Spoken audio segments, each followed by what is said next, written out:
Anybody else? Okay, we'll move on. What is, for you,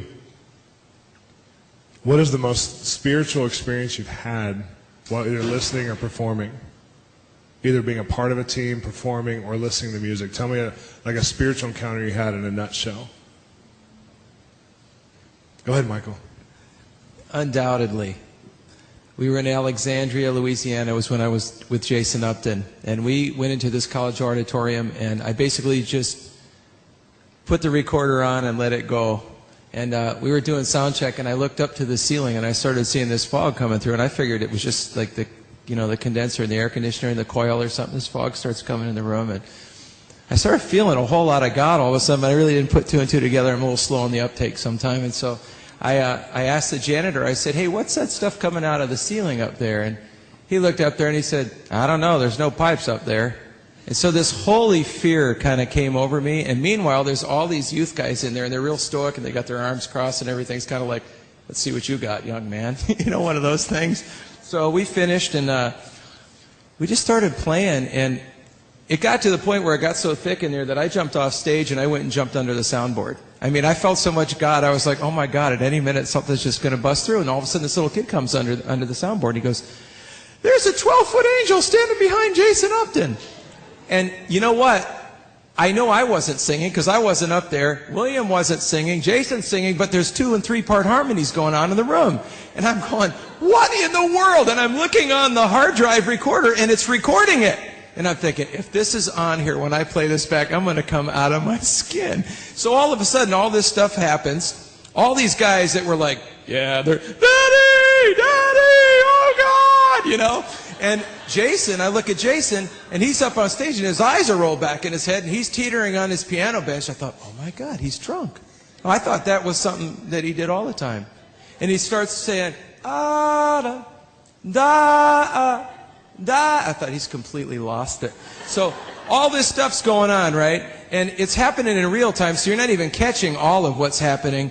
And then after the meeting, I went up to, because we were rooming together, I went up to get Jason off the stage. He was completely plastered. But he'd never been drunk in the spirit before, so he said, I'm feeling all tingly. My arms and, Michael, my legs. And make a long story short, he fell asleep in the dorm exactly like a drunk guy would. He just lay down in the bed with all his clothes on in his bag, and he was gone. So the next morning, I'm thinking, was that real? I went back to Nashville. And I'm in there with this engineer friend. I was producing the project, and sitting on there, we're going through all the material. We get to the song Fly. And all of a sudden, I said, well, any minute now, if that was really an angel, and all of a sudden, ah! There's this perfect voice that comes flying. I went, whoa! And I said, we got to find that. And the engineer he goes, oh, that's just a psychoacoustic anomaly. That's probably a tom-tom ring or something. So I thought, oh, yeah? Well, let's find it then. So we start going through, we start soloing out each channel, not a tom-tom, not a keyboard, blah, blah, blah. We get through everything except Jason's vocal. Now remember, the kid said there's a 12-foot angel behind Jason. So we solo Jason's vocal track, and there's 2 waveforms on there, one little one and one big, big one. And you can see it, and not only that, but you can hear it, and the guy goes, well, that sounds like something standing like 12 foot behind Jason. I said, I told you it was an angel. And so literally on that, when that part hits, it doesn't matter. I mean, you get hammered every time. So here's where it got really crazy. So all of a sudden we start getting emails from Heidi Baker's group up there. Unbeknownst to us, when Jason's going, da, it's Malawi for come to the table. So we think he's just this drunken guy in a stupor, and he's actually, so they play it when the orphans are out to play, to call him to lunch, they play, and all the little kids come running in.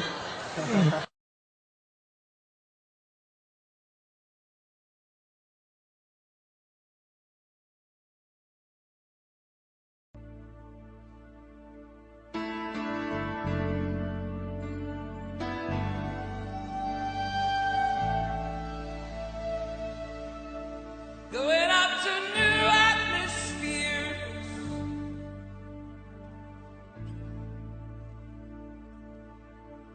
going up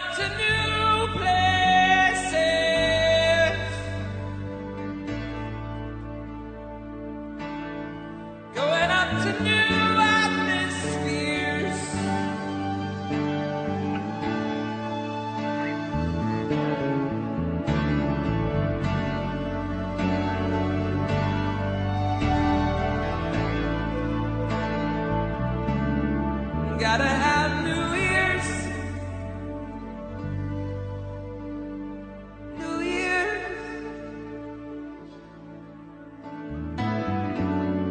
Heavenly places, heavenly places, heavenly, heavenly places, heavenly places, heavenly places, heavenly, heavenly places.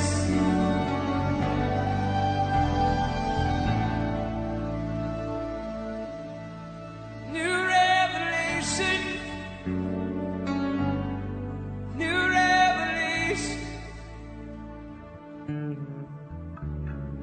What are you doing? Where are you going? You're gonna give.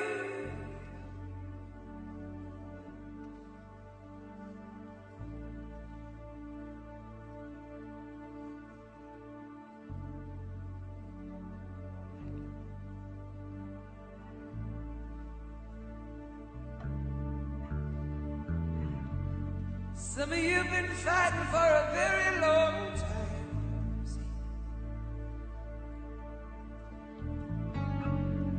Some of you have been fighting that ground warfare for a very long time.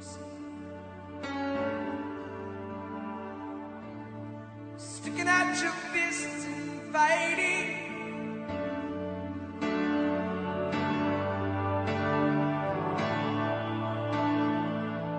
God wants to take you to new places, new places, new places, new places, new places, new places, new revelation, new revelation, new perspective, new perspective.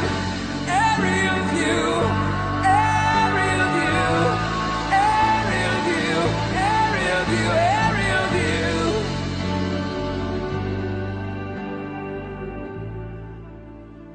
I declare over you, God has given you the air.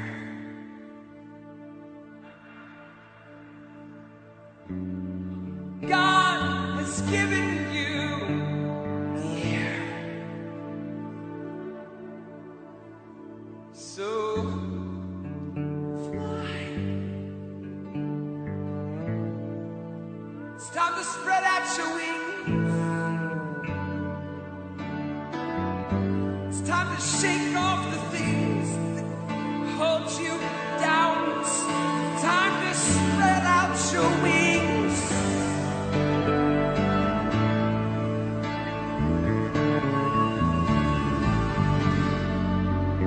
And fly.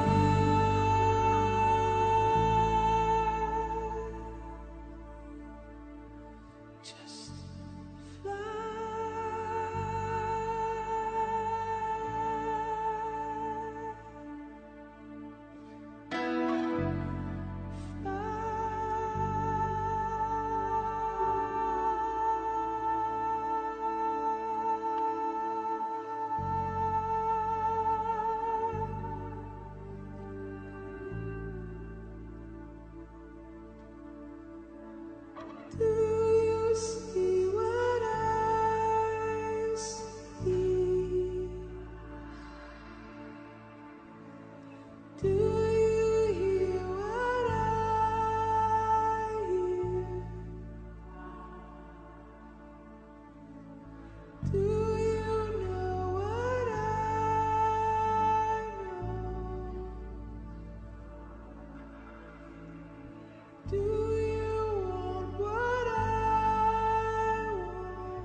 given you wings.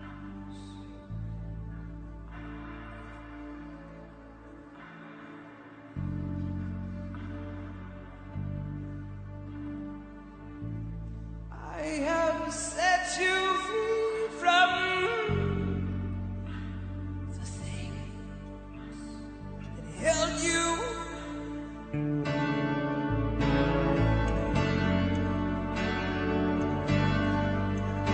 I have given you wings. I have set you free.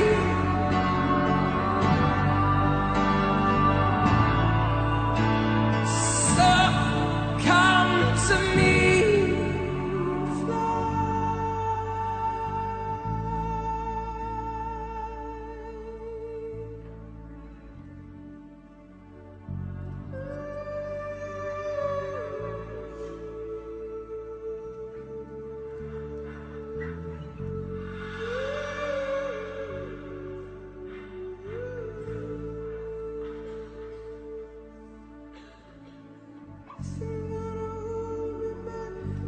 Things gonna hold me.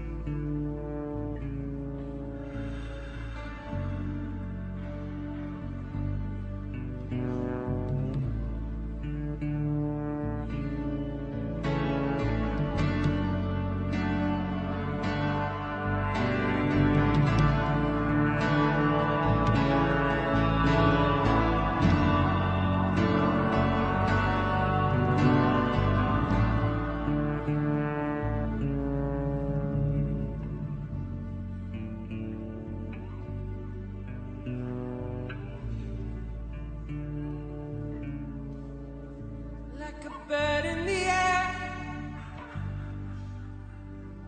you have escaped the snare.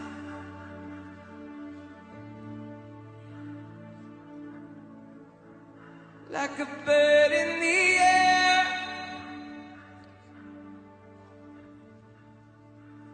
you've escaped the snare.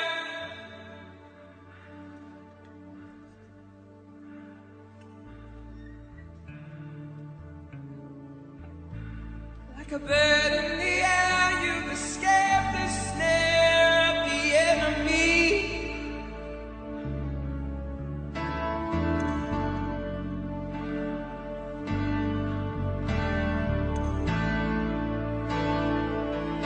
You have been set free. You have been set free. You have been set free. You have been set free.